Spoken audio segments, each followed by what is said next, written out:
spent a ton of time visualizing on how the race could go, how I want the race to go, and how I don't want the race to go. So I'm already prepared. For whatever happens, I can accept it and move past it. Beijing Olympics, Michael Phelps won a world record of world records.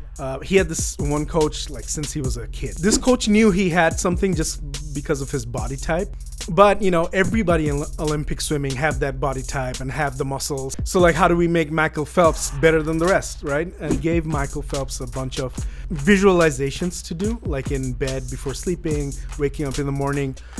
And those visualizations were like basically the laps that he's going to take in the pool. And that led to that being a keystone habit for Michael Phelps.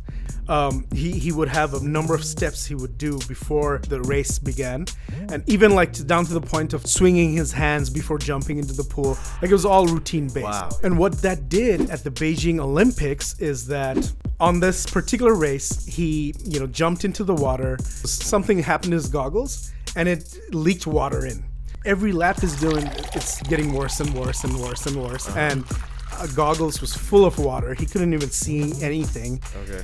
So he started to time his run because he didn't even know when the end would be, like the end of the lap, Okay. And, sure enough, he reached the end. He looked up, took off his goggles, and he broke another world record, okay, like blind. So post-match, the journalists, everybody heard about this thing with his goggles. So the journalist was like, how'd you do it? How'd you do it blind? Michael Phelps was like, I don't know. Like, I just started the day with wins, and that was just another win.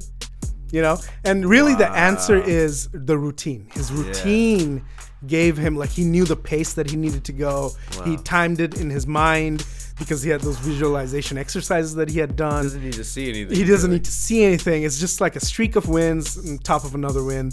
And that visualization exercise was his keystone habit, and that's like one of the keys to success for anyone who's in a competitive sport. Even artists and musicians are in a competitive freaking sport,